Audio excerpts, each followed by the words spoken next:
আজকে কিন্তু বিগিনার আপু ও ভাইয়াদের জন্য ডাঁটা শাক রান্না করে দেখাবো। প্রথমেই ডাঁটা শাকের উপরের নরম অংশটুকু কেটে নিয়েছি। এরপর সময় নিয়ে ভালো করে কিছুক্ষণ শাকগুলো ধুয়ে নিব। শাক থেকে পানি ঝরানোর জন্য কিছুক্ষণ রেখে দিয়েছি। চুলার উপর একটি কড়াইয়ে তেল গরম করে নিব।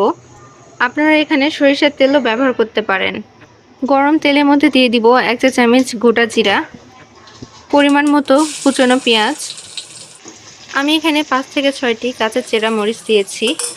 এখন সবগুলো একসঙ্গে নেড়ে হালকা করে ভেজে নিব। সবগুলো ভাজা শেষ আমার। এখন এর মধ্যে দিয়ে দিব ভালো করে ধুয়ে রাখা ডাঁটা শাকগুলো। এখন খুবই আস্তে আস্তে শাকগুলো কিছুক্ষণ উল্টিয়ে পাল্টিয়ে নিব। উল্টানোর সময় অবশ্যই তাড়াহুড়া করা যাবে না।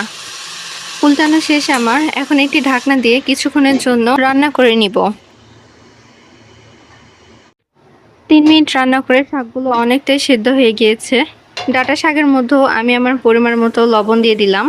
ডাঁটা শাকগুলো ভালো করে নেড়ে চেড়ে লবণ মিশিয়ে নিব।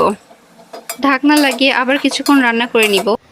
আমি এখানে এক্সট্রা করে কোনো পানি ব্যবহার করব না। শাক থেকে যে পরিমাণ পানি বের হয়েছে তা দিয়ে ভালো করে ভেজে নিব। ওই পানিতেই সিদ্ধ করে নেওয়ার জন্য কিছুক্ষণ ঢাকনা দিয়ে ঢেকে দিলাম। কিছুক্ষণ পর শাকের পানিগুলো সব শুকিয়ে গিয়েছে, আর সাথে সাথে আমার শাকগুলো ভালোভাবে সিদ্ধ হয়ে গিয়েছে। এখন শাকগুলো ঝরঝরে করার জন্য কিছুক্ষণ নেড়ে নিব। তাহলে রেডি হয়ে যাবে ঝরঝরে আর পুষ্টিতে ভরপুর শাকভাজি। শাকভাজির সঙ্গে শুকনো মরিচ ভাজি কিন্তু খেতে দারুণ লাগে। আপনারা অবশ্যই বাসায় এভাবে রান্নাটা করে দেখবেন, আর কেমন হয়েছে সেটা অবশ্যই কমেন্ট বক্সে জানিয়ে দিবেন।